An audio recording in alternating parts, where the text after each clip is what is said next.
Bismillahirrahmanirrahim. Assalamualaikum warahmatullahi wabarakatuh. Pertanyaannya adalah bagaimana Ustadz menanggapi fenomena YouTuber yang bersedekah membantu orang lain dengan dijadikannya konten. Hukum dasar muamalah interaksi sosial dalam Islam, al-aslu fil asya al-ibahah. Hukum dasar, hukum asalnya ibahah, boleh, mubah. Segala aktivitas kita ini hukum asalnya mubah, boleh. Kapan dia menjadi haram? Ketika ada unsur yang menyebabkan dia jatuh kepada haram. Oleh sebab itu, kalau tidak ada dasar secara hukum negara, tidak pula ada dasar agama melanggar hukum syariat Islam, maka dia jatuh kepada haram. Konten prank dan sedekah banyak dilakukan para artis di konten YouTube milik mereka. Tak ayal, konten bernuansa sedekah ini mendulang visit banyak. Tak jarang, pundi-pundi dolar datang dan akun para seleb yang membuat konten membagikan harta benda tersebut. Adanya konten-konten YouTube berupa sedekah seperti yang dilakukan Baim Wong dan Paula Verhoeven mendapat sorotan dari Ustadz Abdus Somad. Bagaimana kelanjutannya? Simak ulasan lengkapnya. Budayakan nonton sampai selesai agar tidak gagal paham. Sebelum lanjut video ini, bagi kalian yang baru gabung di channel ini, jangan lupa klik tombol subscribe dan nyalakan lonceng notifikasinya agar kalian dapat video baru dari channel ini. Share juga ke sosial media kalian agar teman-teman kalian tahu apa yang kalian tahu.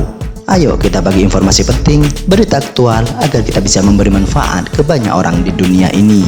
Ada orang yang kaya yang sibuk sampai tidak pernah ketemu orang miskin. Tapi ada pula orang miskin susah melarat, saking susahnya tidak bisa ketemu dengan orang kaya. Maka mesti ada jembatan, punya program pendidikan, program ibadah, program ekonomi, program sosial. Bisa diaudit. Kalau masyarakat tidak percaya, kirimkan auditor. Ditanya seperti itu, Ustadz Abdus Somad atau akrab disapa UAS ini pun menjelaskan soal bedanya muamalah atau interaksi sosial kepada masyarakat dan ibadah. Interaksi sosial kepada masyarakat dalam Islam dijelaskan oleh Ustadz Abdus Somad ini hukumnya adalah boleh. Hukum dasar muamalah dalam Islam beda dengan hukum ibadah. Walaupun saat sedekah memberikan uang, Baim Wong kerap menyamar. Kemudian aksi ayah Kiano Tiger Wong itu kerap ditampilkan di konten YouTube Baim Paula. Nah, sejumlah netizen ada yang menganggap perbuatan Baim Wong ini termasuk ria atau pamer. Namun, banyak juga yang menyebut aksi suami Paula Verhoeven ini sebagai bahan pembelajaran. Masih membuat penasaran, sehingga ada salah satu netizen bertanya langsung kepada Ustadz Abdus Somad di sebuah pengajian virtual.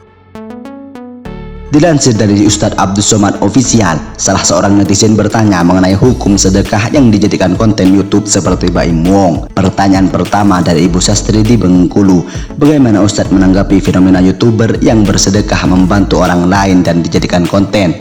Jadi bagaimana hukumnya dalam Islam YouTuber mendapatkan income tapi bersedekah membantu orang lain? Tanya netizen tersebut. Pertanyaannya adalah bagaimana Ustadz menanggapi fenomena YouTuber yang bersedekah membantu orang lain dengan dijadikannya konten. Jadi bagaimana hukumnya dalam Islam?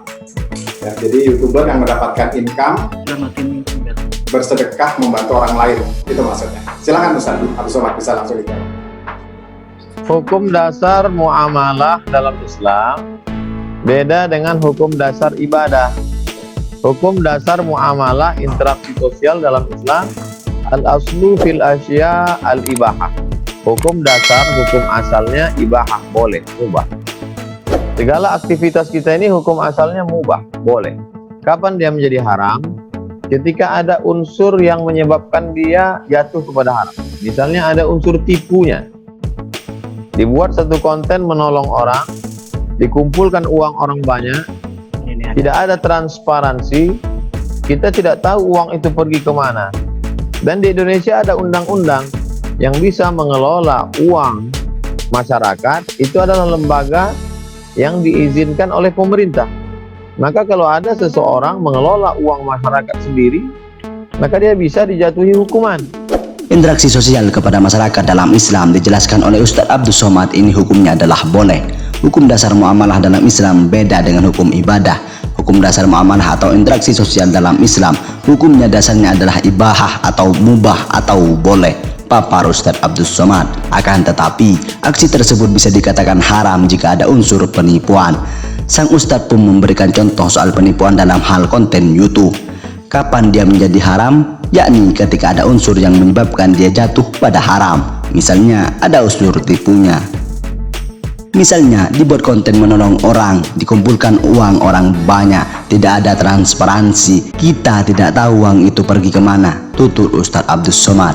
Bahkan Ustadz Abdus Somad pun menyinggung soal undang-undang di negara Indonesia soal ketentuan yang bisa mengelola uang masyarakat itu adalah lembaga yang sudah dapat izin. Di Indonesia ada undang-undang yang bisa mengelola uang masyarakat itu adalah lembaga yang diizinkan pemerintah. Maka kalau ada seseorang yang mengelola uang masyarakat sendiri, maka dia bisa dijatuhi hukuman. Oleh karena itu, kalau tidak ada dasar hukum secara negara, tidak pula ada dasar hukum agama melanggar hukum syariat Islam, maka dia jatuh pada haram, papar Ustadz Abdus Somad.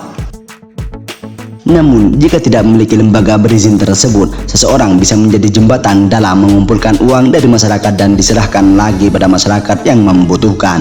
Adapun orang yang mengumpulkan uang masyarakat, belas kasihan masyarakat, lalu kemudian dia serahkan, dia hanya sedekah mengumpul menjadi jembatan, tegas UAS bagi. Bila terjadi penipuan dalam konten YouTube tersebut, selain dikatakan haram, maka menurut Ustadz Abdus Somad, masyarakat bisa langsung melaporkan ke polisi. Hal tersebut demi menimbulkan efek jerah kepada sang YouTuber agar tak melakukan penipuan lagi. Bila terjadi penipuan, maka secara hukum fikih itu haram.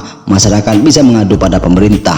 Nanti kemudian Pak Polisi menangkap, dituntut oleh jaksa dan Pak Hakim mempertimbangkan, maka dijatuhkan hukuman itu untuk memberikan efek jerah, tegas UAS. Namun bila tak ada unsur penipuan, maka sebaiknya umat Islam menjadikannya sebagai motivasi diri untuk lebih banyak sedekah. Jadi kalau tidak penipuan, maka ini memotivasi kepada kita bagi umat, tutur Ustadz Abdus Somad. Kemudian Ustadz Abdus Somad pun menyindir soal YouTuber yang dalam kontennya tak punya pesan akhlak. Apalagi YouTuber yang isinya sampah, tidak ada pesan akhlak, tapi banyak follower, banyak penonton. Dia tidak tahu apa yang dicari sebenarnya, sindir Ustadz Abdus Somad.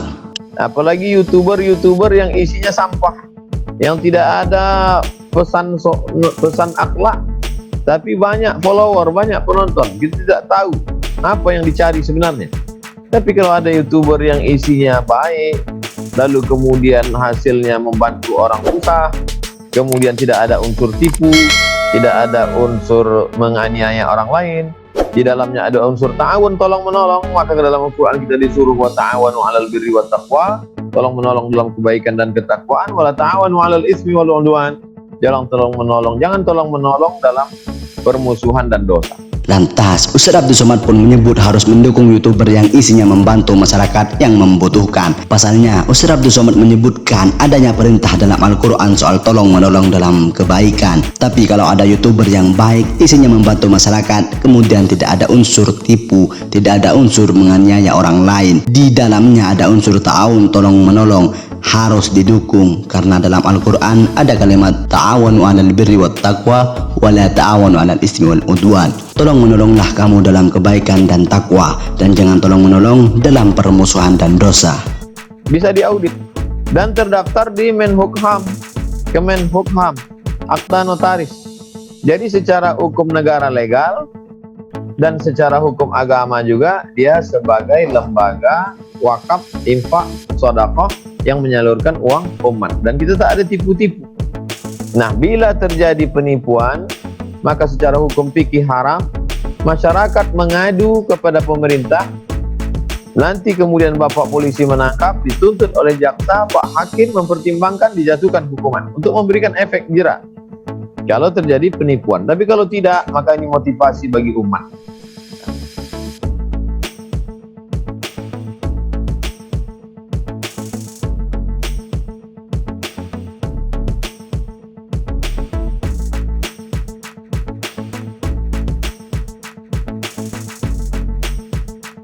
Demikian, Allahu a'lam, tandas UAS. Berikut ulasan kami dalam video ini, silahkan simpulkan sendiri di kolom komentar di bawah. Terima kasih.